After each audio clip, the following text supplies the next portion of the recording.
At this time, we'll talk about discipleship. Pero in the context of the church, no? Sa konteksto ng isang iglesia.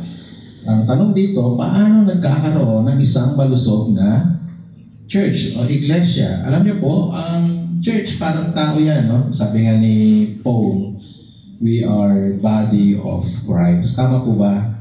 At bilang katawan, may buhay yan. We're not just an organization, but we are organism. Church is an organism. Organism is what? Yung mga nag-aaral dyan. Living, nasa lang na may buhay. Yan ang organism. May buhay. May buhay. Ngayon, pag may buhay, kailangan maging malusog siya, no? To maintain the health.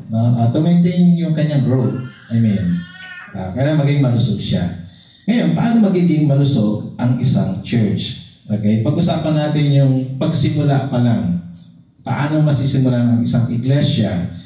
At maraming church leaders and pastors na nag-aakala na kailangan ang mga bagay na ito para maging malusog ang isang church. Tingnan natin. Okay? Number one, maling akala sa pagsisimula ng church. Una, can we read? Samahan niyo ako.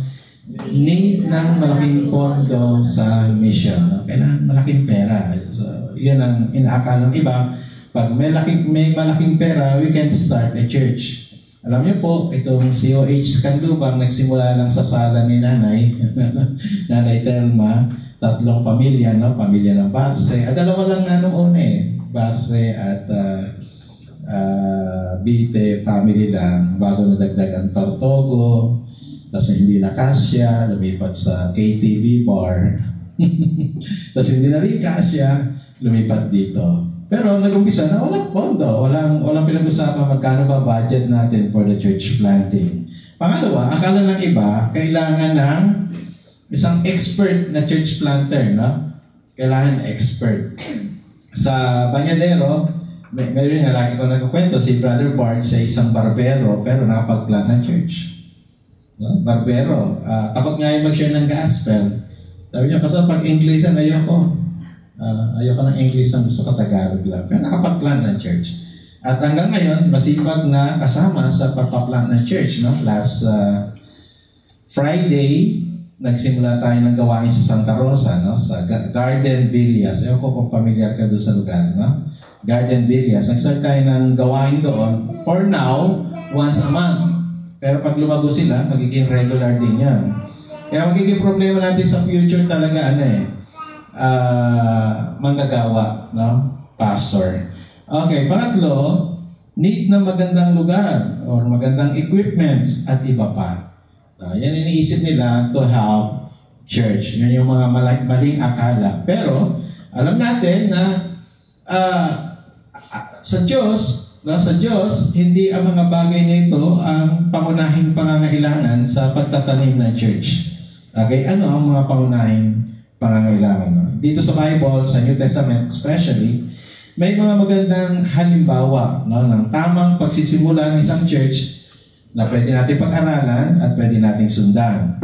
Church planting, number 1. Itong mabasa natin. Ang church planting ay dapat na ayon sa gabay at panguna ng Diyos, no? O ng banal na Espiritu. Hindi ito po invento ng tao, no? Hindi ito ginusto lamang ng tao. This is God's initiative. Okay? Hindi ito aksidente. Ito'y kasama sa plano ng Diyos. Can we say amen to that? Amen. Tingnan natin yung halimbawa ni Pablo at ng kanyang team, no? In Acts 16, verse 6 and the following. Let's read together.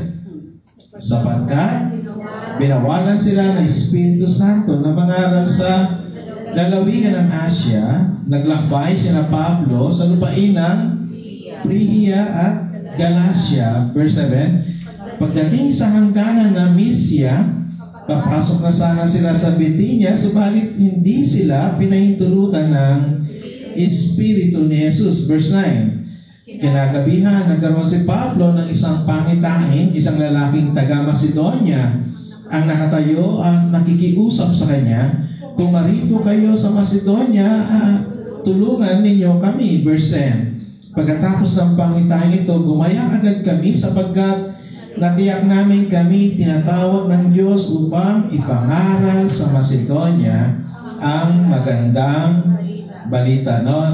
2 beses nag-attempt sila Paul na pumunta ng East Asia. The Holy Spirit said, no. 2 beses sinabi ng Banal Espiritu, no. The Holy Spirit said, no. Huwag kayo pupunta doon. Pinigilan sila. Yan ay makikita natin sa verse 6 and verse 7. Ang sabi ng Banal Espiritu, hindi. Kaya nga po, yung principle na, mga kapatid, ito yung magandang principle na kapag ang sagot ng Diyos sa prayer mo, no, that is the best answer for you. Hello? Hello? Hindi lahat ng no ay pangit. Yung no ng Diyos ay makakabuti para sa iyo. Sabi mo sa katabi mo, kaya huwag kang malungkot. Dahil yung no niya sa atin, yun yung mainam para sa atin. Okay? Pagdating sa verse 10, verse 9, nandun yung yes. Ito pala yung maganda. Nagkaroon si Pablo ng isang pangitain at pinapupunta siya sa Macedonia. Pumarito kayo sa Macedonia at tulungan ninyo kami. At verse 10, natiyak na nila, yung kulay dila, makita natin nakalagay dyan, natiyak namin kami tinatawag ng Diyos upang ipangaral sa Macedonia ang magandang balita. Na natiyak, yun yung yes. At yun yung talagang best for the team of Paul. Okay? Kaya ang church planting, hindi lamang gawain ng tao, no? Kundi una sa lahat, no? First of all, it is God's initiative. Ito'y nilayo ng Diyos. Kasama sa plano ng Diyos. Kaya hindi ka aksidenteng naririto. You are part of God's plan. Amen. Amen? Kasama ka sa plano ng Diyos. Hindi siya basta nangyari lang. Kundi, ang Diyos muna ang nag-arrange ng bawat isa. Kasi nga, si Pablo at yung prayer kanina ni Sister James, tayo nagpaplano, Diyos ang nagpapatupad. Amen po ba? Amen. Ano plano ni Paul? Di ba, may pupuntahan sila, dito tayo. Sabi ng Lord, wag. Dito tayo. Sabi ng Lord, wag. Pero natupad yung plano ng Diyos. Amen? Kaya dapat tayo lagi magtiwala sa Kanyang pangunguna. Okay? Let's always trust, no, God's guidance sa buhay natin. Kaya bago pa nakarating yung church planter doon sa target mission field, nauna na ang Diyos. Inihanda na ng Diyos ang lahat ng bagay. Okay? Inihanda niya na yung mga anihin. Okay? Hindi ko akalain na ako'y mapapatira ng Laguna. Hindi ko akalain na magpa-plant ako ng church sa Laguna. Di ba? Noong ako'y graduate ng aking graduate studies sa Asian Theological Seminary, ang ano ko lang, pupunta ako ng ibang bansa at mag-mission. That's my plan. Kasi ang tinapos ko ay cross-cultural studies. Tapos, nung kinuha ko ng PMF, of course, stay na ako sa Pilipinas, hindi na ako loba, sabi ng PMF, dito ka na, tumulong ka na sa leadership ng Philippine Missionary Fellowship. So I stayed. Pero nagpe-pray pa rin ako, Lord, ang prayer ko, kung nurse mapangasawa ko, magme-mission pa rin ako abroad. Pero kung teacher, mag-stay ako sa Pilipinas at magpastor sa Pilipinas. And before Joy, meron ako naging girlfriend na nurse. Pero nag-abroad siya, sabi ko, hindi niya priority ang ministry. So, hindi na ako naging type. Sabi, yun yung no. That is the no. And then I pray again, then na-meet ko si Joy, nakita ko si Joy, then pinag-pray ko. Alam niya may storya na. And then to make the story short, pangasawa ko siya. And then, habang nagpipreach ako, yung ilan sa inyo, sa dating church niya, nagpipreach ako doon. For a year, sabi ko sa kanya, Joy, pray tayo ng church dito sa Calamba. Magpa-plant tayo ng church. Si Joy, walang kamuwangan siya sa church planting. Hindi niya alam kung ano ibig sabihin ng church planting. Sabi ko, magpa-plant tayo ng church. And then, nagpunta ako Banyadero. At yun ang dala ng Panginoon lahat ng bagay. Bago pa ako nakarating dito, the Lord already prepared everything for the city of hope. Amen. Amen. Hindi to gawa ng tao. Ito ay initiative ng Diyos. Kaya nga dapat God-centered ang church planting, hindi tao, kundi ang Diyos na kumikilos sa iglesia. Isang lang sa amen po doon. 15 years na tayo this coming August. No? At doon ulit siguro tayo sa may gym. Hindi pa natin kaya yung arena, no? Pag mga 2,000 na miyembro natin doon tayo sa arena. Pero 15 years na tayo at lahat yan ay biyaya at pangunguna ng ating Diyos. Ang church planter naman, dapat matalas ang kanyang discernment. No? Yung missionary, yung pastor, dapat matalas yung kanyang discernment sa kalooban ng Diyos. At doon makikita yung kahalagahan ng spirituality ng pastor. Kasi kapag malayo ka sa Diyos, di ba? Pakinggan niyo ako. Kung sino close sa'yo, kilos pa lang, galaw pa lang, tinginan pa lang, alam mo na ibig sabihin. Hello? Tanong yung katabi mo, close ka ba sa Diyos? Mas ma-discern mo ang kalooban niya if you are close to Him. Sama na sa amen? Amen. Gusto natin malaman, natiyak, nais niya sa atin, dapat lagi tayong malapit sa Kanya. Kaya nga, stay connected. No? Stay connected with God to be fruitful. Kaya laging yung intimacy natin, no? Ating intimate relationship with God, alagaan natin. Okay? So that we can easily discern His will to our lives.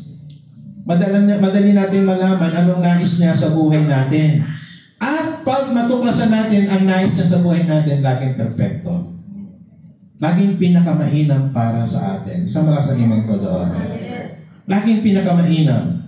Pangalawa, ang mabisang church planting ay paghanap sa, ito laging naririnig nyo, person of peace, o tao ng kapayapaan. Sabi ni Jesus yan, hayo kayo, sabi niya doon sa 12, humayo kayo, kahit doon sa 72, humayo kayo, pag nakita nyo sa isang tahanan ang tao ng kapayapaan, manatili kayo.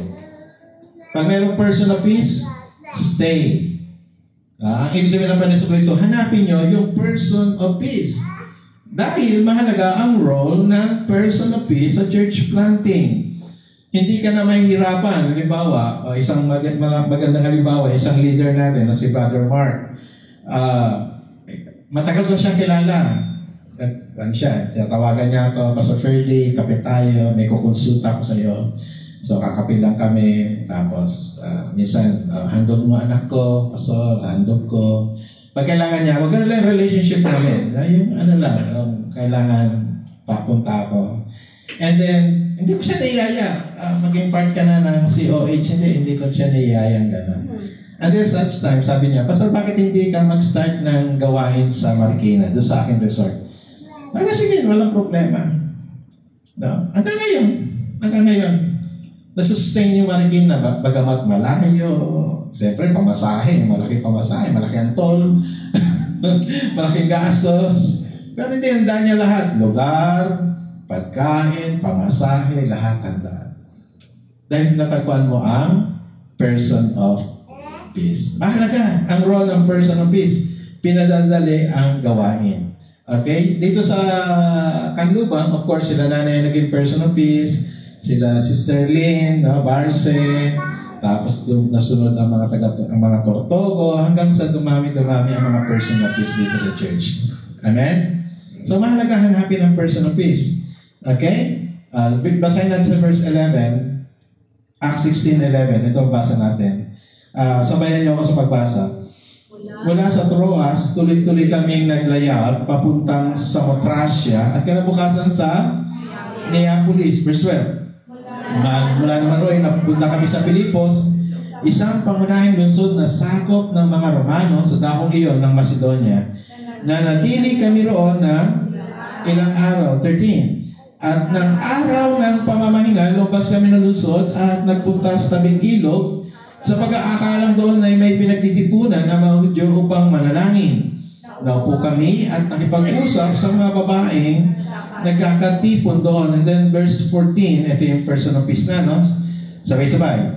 kabilang sa mga nakikinig ang isang sumasamba sa Diyos na nagangalang Lydia na taga Thyatira. Siya ay isang negosyante na nagtitinda ng mamahaling telang kulay ube.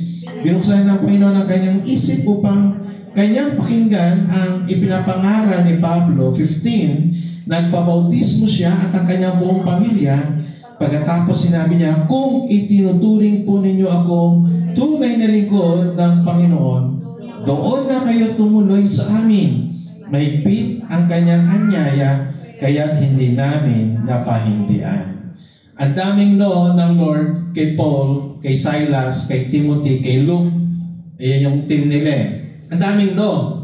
Ayun pala, dadalhin sila sa person of peace ng pangalan ay Lydia. Nahalaga ang person of peace. No? Ang Diyos mismo ang nagdala sa kanila. Hindi na sila ang naghanap. The Lord sent them to Lydia. Okay? Ano ang person of peace? Tingnan natin katangian ng person of peace. Mula doon sa mga talatang may mga yellow kanina. Okay? No? Sino ba ang person of peace? Okay? Sa Acts 16, ay meron tayong na-identify na mga person of peace. No? Si Lydia at saka yung jailer. No? Yung bantay, bilangguan. At ito ang mga katangian no, ni Lydia as a person of peace. Okay? Number 1. Sige nga po, basahin natin. Seeker. No? Sabi doon, nakikinig. Sumasamba sa Diyos. Okay? Malalaman mo ang isang person of peace, may interest sa salita ng Diyos. Okay? Pag may interest sa salita ng Diyos, person of peace to. Number 2, a person of influence. No? Bakit siya naging person of influence? Because she is a businesswoman. Okay? Kumbaga, na-influensyahan niya yung kanyang mga dalaga siya eh. Si Lydia ay dalaga. Kaya yung nagpabautismo siya at ang kanyang sambahayan, ang ibig sabihin nun, kasama ng kanyang mga alipin, kasama ng kanyang mga kapatid, ng kanyang mga magulang, nagpabautismo lahat. Yun ang kanyang sambahayan. May influence siya. Kaya niyang influensya ng kanyang buong sambahayan. Number 3, committed siya. No? Nagpabautismo siya. Okay? Isa sa sign ng commitment is baptism. Yung mga hindi pa nabautismuhan, mag-i-schedule tayo ulit ng baptism. Okay? Baptism. And then, pang-apat, hospitable. Mahigpit ang kanyang paanyaya. Sabi niya, doon na kayo tumuloy sa amin. Bukas yung pamilya, bukas yung tahanan para sa ebanghelyo. Para yan sa Garden Villas. No? Bukas talaga yung tahanan nila. Mula first floor hanggang third floor, bukas. Literally.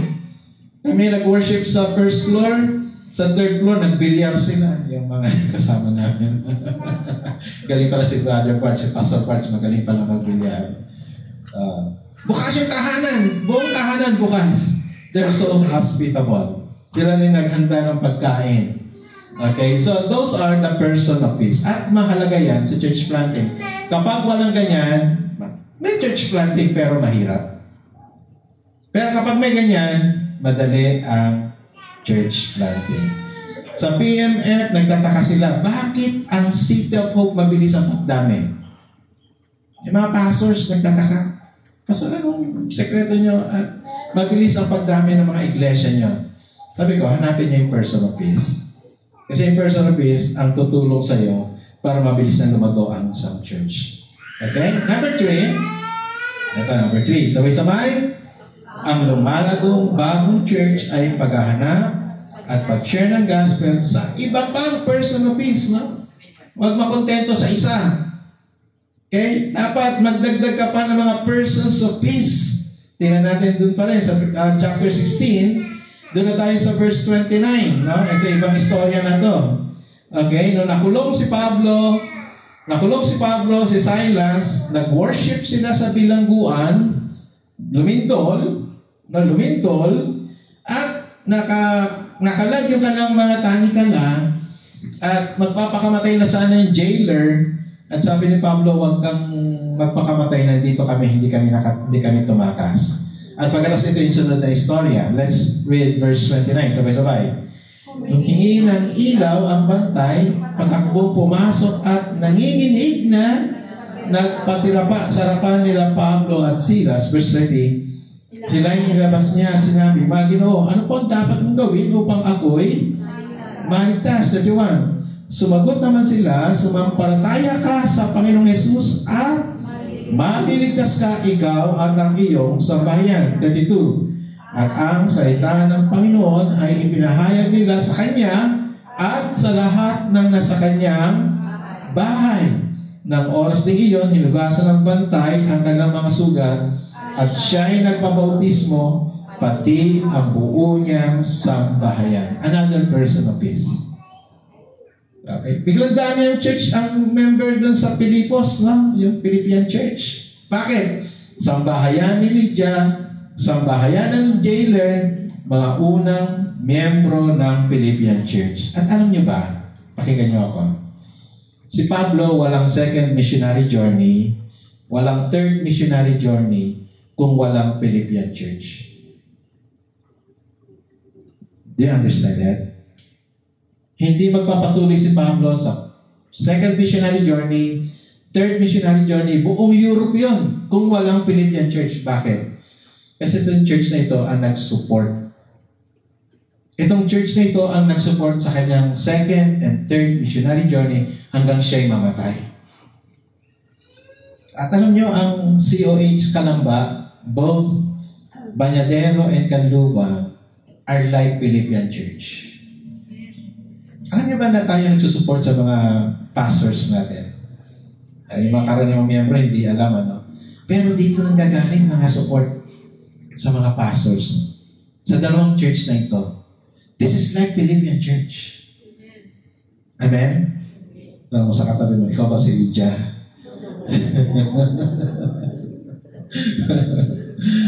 Diba?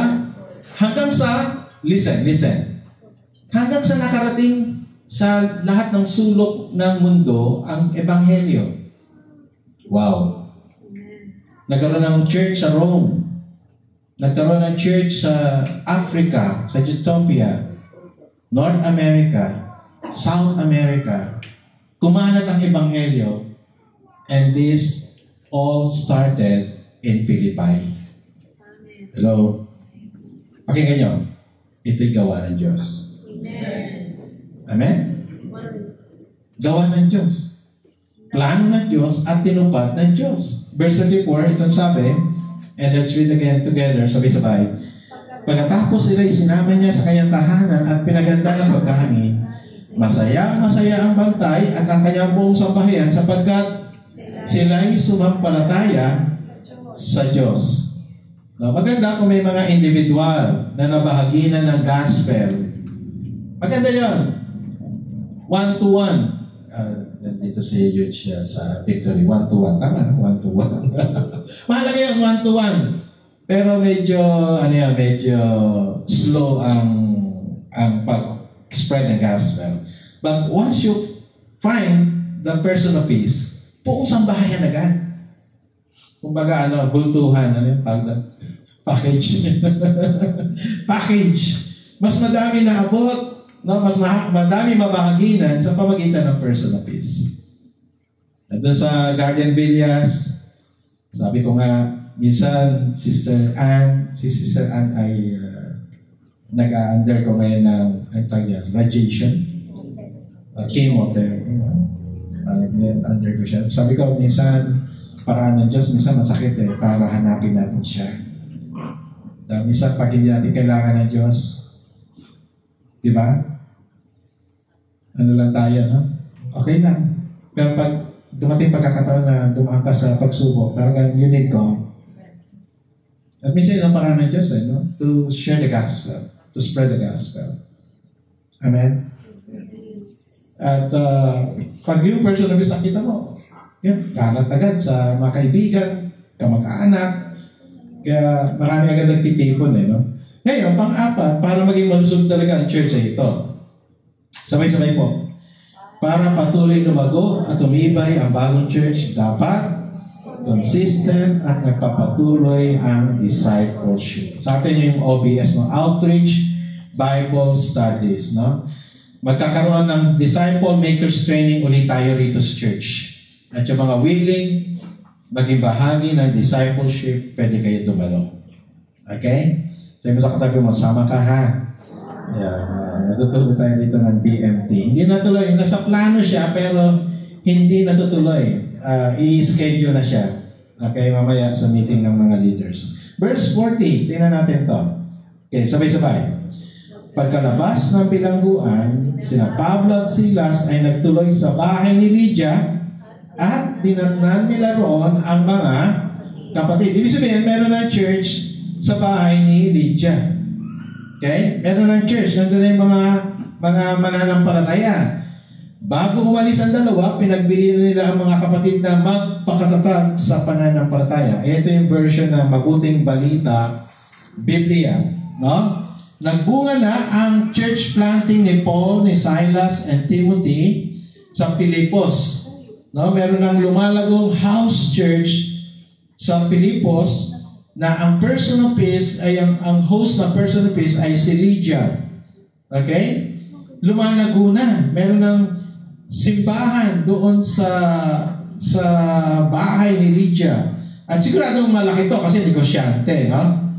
Malaki itong bahay na to dahil kung nagtitinda siya ng tela, kailangan niya ng malaking lugar. Okay? At doon nagtitipa ng church. No? Sabi nga ng isang author ng church planting book, sabi niya, yung kulay dilaw lang, let's read together. Discipleship is more effective if done in the context of the church. Yung discipleship, mas maganda gawin sa church. May mga jail ministry, pero minsan, paglabas ng bilanggo, umalis, hindi na na-follow up. Minsan may nakikita tayo sa bus, no? Preaching sa bus. Hindi yung naniningil, yung totoong nagpipreach lang, hindi naniningil. Yung naniningil, kulto yun. Yung nangihingi, kulto yun. Pero nagpipreach lang, pagbaba ng pasahero, wala na follow up. Tama? Meron sa school. Sinishare ng gospel sa school, may Bible study, pero pagdating ng bakasyon, wala na rin. Nag-uwi na yung mga bata. Pero sa church, regular ang discipleship. As you continue in attending the church, ako, halimbawa, ang pulpit ginagamit ko for discipleship. Tama po ba? Marami ba kayong natututunan sa salita ng Diyos tuwing linggo? Ginagamit natin ang pulpito. Maganda ang discipleship kapag sa loob ng church. Church is the best place for discipleship because we can ensure that the following important element in discipleship. No? Verse 40, ito sa Pinoy version, basahin natin sa Pinoy version. Sabay-sabay po. Pagkalabas ng kulungan, pumunta sina Paul at Silas sa bahay ni Lydia at dinatnan nila doon ang mga disciples. Pinalakas nila ang loob ng mga nandun, saka sila umalis. Kapag binasa natin, parang sige ha, ingat kayo. Palakasin yung loob niyo. Alis na ako, bye. Hindi. Ito kwento na lang. So, marahil yung pinalakas nila ang loob ng mga nandun, it takes like a week, a month, or half a year. Tama? Tama? Bago sabi na, sige, ready na kayo, iwan ko na kayo. Discipleship inside the church. Na discipleship, kailangan ng sumusunod. At yan. Una, sabay-sabay nga po. Pastoral care, follow-up, encouragement from the Word, and prayer. Yan yung mga sangkap ng mabuting ng isang malusog na pagdidisipulo. Kaya kailangan ito. No? Ito kailangan para magkaroon ng isang malusog na iglesia. Una, may gabay ng Diyos, merong person of peace, marami pang persons of peace, and then mayroong intentional at tuloy-tuloy na discipleship. Amen po ba? Gusto natin lalo pang lumago ang City of Hope Canlubang. No? Tandaan natin ang mga elementong ito. Okay? Lagi tayong nagpapasalamat, buti wala yung pamilyang ganito, buti hindi kompleto ang Orlearga. Kasi pag nandito na lahat, wala nang lugar talaga. Wala tayong lugar.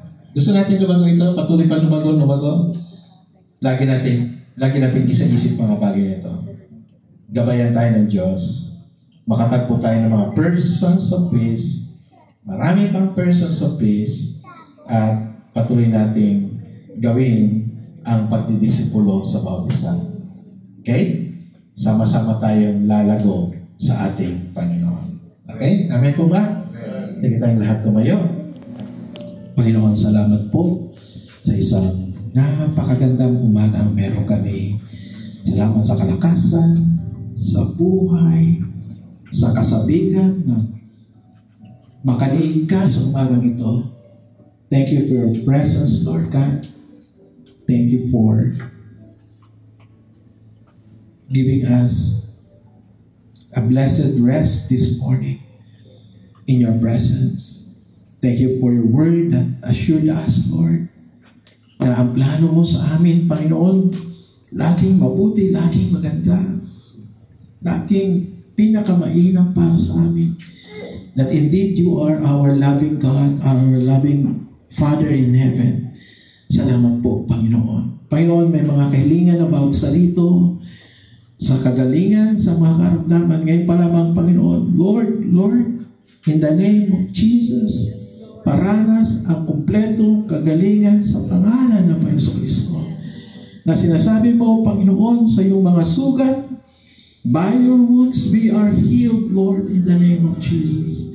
And Lord, also praying yung mga dumadaan sa mga pagsubok, ito man dahil sa trabaho, ito man dahil sa pag-aaral, ito man gusot sa loob ng pamilya, ito man, Panginoon, ay tungkol sa community. Lord, praying, you are the Prince of Peace. Paghariin mo, Panginoon, ang kapayapaan mo sa loob ng tahanan, sa loob ng trabaho, sa loob ng komunidad, kahit sa loob ng aming puso, sa aming kalooban. Magkaroon kami ng mapayapang isipan, masayang kalooban, Lord, in the name of Jesus. Dalangin din, Panginoon, ang mga nangangailangan pinansyan. Panginoon, Ikaw ang aming tagapagtustos. You are our Jehovah Jireh. Ika'y hindi lang sapat, sagana pa, Panginoon, sa mga nagtatapat at nagtitiwala sa iyo, Panginoon. Pagpalain mo sa narito, may mga tahimik na panalangin sa puso, mga dreams, mga desires, Lord, hindi ito nakakalagpas sa iyong pansin. Panginoon, alam mo ang mga ito yung mga tahimik naming panalangin. Narinig mo na ito, Panginoon. Kami nagtitiwala, sumasampalataya. Panginoon, mainam, pinakamainam ang iyong tugon para sa lahat ng ito. Pagpalain din ang mga members, mga mananampalataya sa iba-ibang lugar. Mga nandoon po sa Australia, sa New Zealand, nandoon po sa Canada, sa US, sa Greece, sa United Kingdom, Panginoon, dito sa Hong Kong, Lord, sa Qatar, Lord, aming silang itinataas sa iyo na sasamahan mo sila. Si Yael, nandoon po sa Italy, at iba pang mga mission partners ng City of Hope, Canlubang, ang pamilya nila Brother Bob Gonzalez. Lord, continue praying for your blessing. Continue praying, Lord God, for your provision. Continue praying, Lord God, for your protection and guidance sa kanila, Panginoon, saan man sila naroon. Praying for your favor, Panginoon, sa kanilang mga hanap buhay at negosyo sa pangalan ng Panginoon Kristo. Dalangin din namin, Panginoon, na nawa, patuloy kami makatagpo ng mga persons of peace hanggang ang City of Hope Canlubang lumaki, lumusog, lumawak ang gawain sa inyong tulong at sa inyong layunin, Panginoon. Kaya, O Diyos, ibigay mo ang iyong pagpapala sa umagang ito. Nawa, lagi kami pakapuspusin ng banal na Espiritu na magbibigay sa amin ng kapangyarihan at lakas para sa pagpapahayag ng mabuting balita sa iba. Ipagkaloob lahat ng mabuting bagay na kailangan namin. Panginoon, ang bawat sambahayan, punin mo ng pagpapala na kailangan nila. Maranasan ang iyong kalapitan, ang iyong pabor. Ibalik lang lahat ng papuri, pagdakila, paglulahati sa pangalan ng Ama, ng Anak at Espiritu Santo. Amen. Amen. Amen.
Maging person na peace tayo.